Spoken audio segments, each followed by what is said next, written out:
is going on, everybody? It's your boy Raven, and I was talking earlier with you. I know this is like the second video I've done. This is an unplanned video. I did not plan on doing this video. I just kind of came across something, and I don't know. I was kind of inspired to do it. I talked a lot. I talked about a lot of old school games, or old school retro clones, as it were, and today I know, like, even in video gaming, there's a big passion for the older games. Um, just to give you a couple examples, there's the Nintendo 3DS, which their Nintendo eShop sells all kinds of old school retro games like Legend of Zelda, Super Mario Brothers, Punch Out. It used to be called Mike Tyson's Punch Out, just to give you a couple of examples. And then there's also these devices, these Raspberry Pi boards that you can put into an enclosure. You can get USB controllers and plug it into a TV, have it powered by the TV, hook it to the TV, switch it to the thing, and just start playing old games like Super Mario Brothers, T2 the arcade game, Street Fighter 2, Mortal Kombat, all those games that people like me grew up on.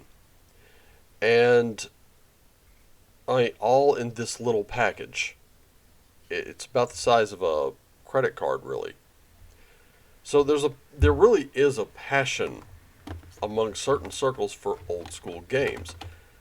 I have asked time and again, where are my old heads at when it comes to D&D?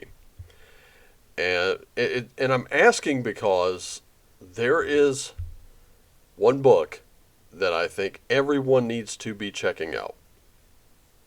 And I showed it off briefly on my channel. I'm actually going to show it here. Just reach back. Here we go. So if you're watching this, this is the Lost Dungeon of Tonisborg. The Lost Dungeon of Tonisborg was a setting that was made for the original D&D. It was created by Greg Svenson, who loaned his notes to someone. He loaned off some Xerox copies, I think, at first, and then loaned his originals, all the original drawings and notes and things like that. And when TSR was moving studios, a cleaning lady had literally thrown them in the trash by mistake. But the Xerox copies had been spared, and they were compiled into this book.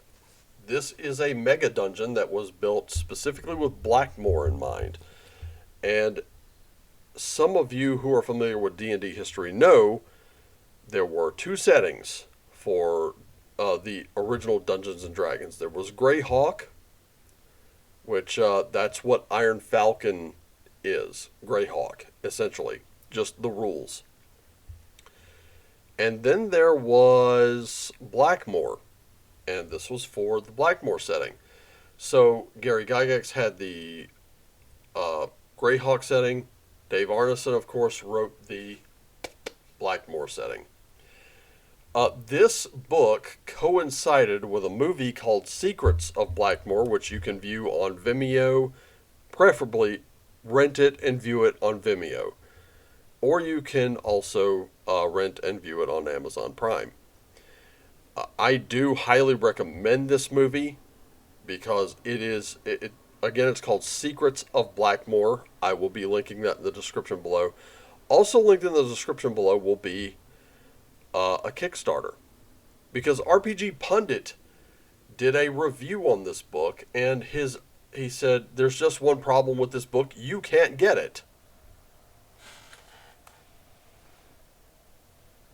I'm happy to report, yes, you can. That book, when I first laid eyes on it, it was Venture Satanis who was doing a review on it. And that review was on a green cover. So he was sent one with a green cover. That book is about $100. Just that one book. Now, understand something. Uh, when I got my copy, the it feels so much different than any book from any RPG company I've ever felt. This is a fabric cover. It has a very heavyweight paper. There is as a matter of fact, I'll show you. Inside of it, there is a purple ribbon bookmark sewn into the binding. And when I say sewn, I mean sewn. This is not some, you know, print on demand thing. It is very much quality. And I will show you something here. This is, I don't know how well you can see this, but yeah, it's got a lot of the old school style art. The same type of font that's used in the printing, in the original AD&D first edition Players, Dungeon Masters, and Player's Handbook, Monsters Manual, and Dungeon Master's Guide. A lot of that same artwork, a lot of that same font, 2 columns. Ladies and gentlemen, this is the book. Like, if I had to watch all my books be burned and only save one, this is going to be it. Plain and simple. One of these with the purple cover recently sold for about $500 on eBay. This one is not for sale to you. Forget it. You can't offer enough. Plus, the boys, Chris and Griff, also included this, which this is not a page in the book. This is a like a little thank you letter, which they both signed. I thought that was very, very nice of them. This is a book that I did purchase on my own, so I wanted to talk to you about it, give you my thoughts on it, and give you a close-up of it, because I do have one. And I'm going to share that with you right now. As a matter of fact, just keep your eye right over here, this thing. I keep forgetting I'm pointing in the opposite direction here. So here it is, and we're about to get it on right now.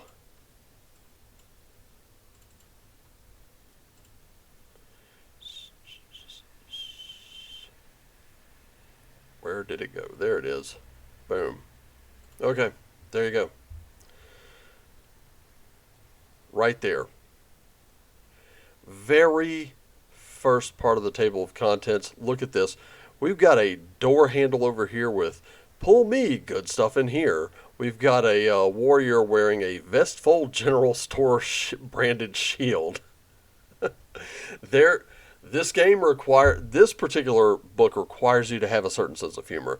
When I first saw this type of art, I went, that could really break that could really break immersion. And I had to remember the type of people I saw in the Secrets of Blackmoor movie. They really had, they were recalling the funnier times. So you do have to have a little bit of a sense of humor. The thing is, if you're running this dungeon, and you can, the rules are already right here. Do you have to have the original D&D rules or the first edition AD&D? No. No, you can. You can even run it BX if you want to. It really is kind of systemless, but the rules for running it are right there already. I mean, right there from page 1. How to use this book. Spoiler alert. Time Before RPG by Greg Svenson. Losing and finding Tonisborg dungeons. They tell you about that. The 3 crowns. So you do have the history of this game right there. They've got exploring traditional traditional game methods and tools. Maps as tools. Maps as treasure. Room diagrams. Dungeons are dangerous. Players need to know when to run. Keep dropping hints to help your players learn. How big should a party be? Judgment Day or, oh man, you failed your saving roll. That's what I love stuff like that. The paranoia roll, the reversal roll, the pre-roll, the fake roll, the quiet game in the psychology of fear. Player lesson, be sneaky. Referee lesson, be sneaky. Despite it being an alien environment, some things do make sense. You know, all this good stuff. It's right there. How to be thiefy without thieves, or just how old school is your game. Here's another one, page 33. It ain't the same anymore.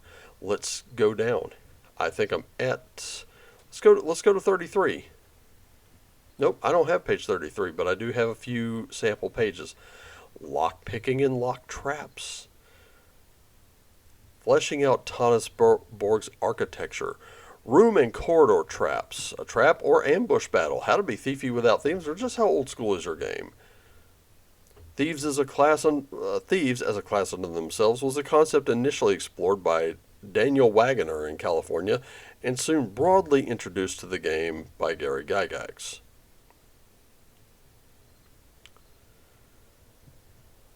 That's not to say there weren't thieves in early Blackmoor. One of the earliest characters, McDuck, was a professional thief and a leader of a guild of thieves. McDuck, okay?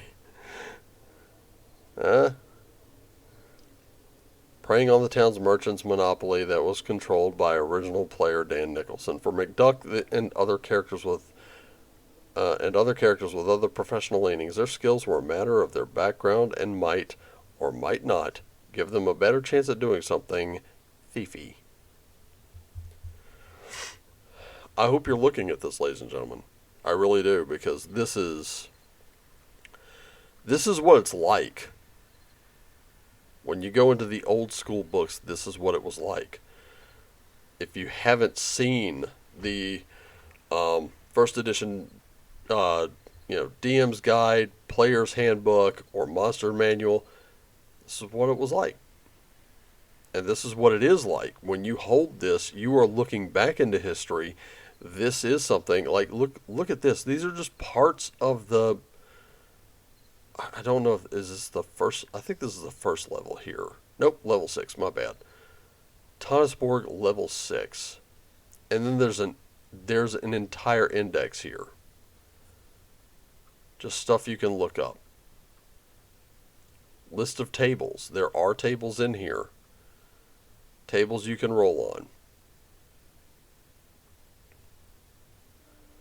And this is only like 11 pages from the book. This is the sample, which you can check out right there on the Kickstarter, which went live yesterday. And I would hope that you go check that out. As a matter of fact, I'm going to open up a brand new tab, and I'm going to put you right there at its doorstep.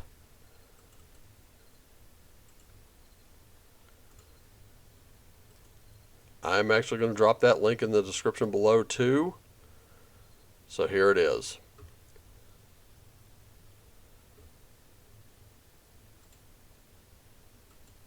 Right there. And you know what? I think it would be a great idea to kind of, move this here.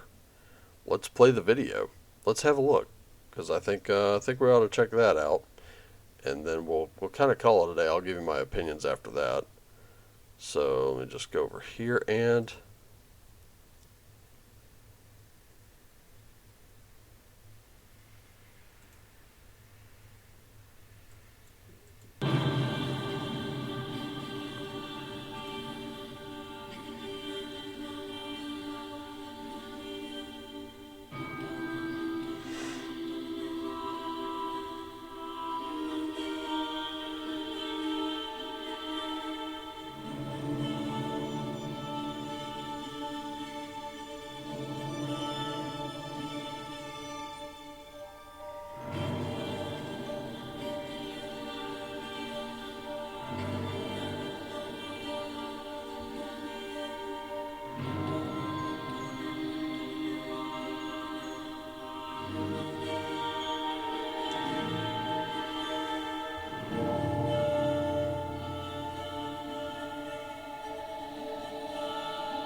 right. There we go. Now, we're talking about, let's see. I do want to kind of move this over a little bit, kind of recenter it. And what I'll do is I'll just tell you what the tiers are for this thing. You can pledge 10. You can actually pledge without a reward. That's $10 or whatever. You can pledge $1, which will just give you a limited edition art. And if the art sells out before you have a chance to fill out your survey, they'll just refund your pledge. $5. For $5, if you support them, you get a 72-hour rental access code to Secrets of Blackmoor, The True History of D&D on Vimeo. $5.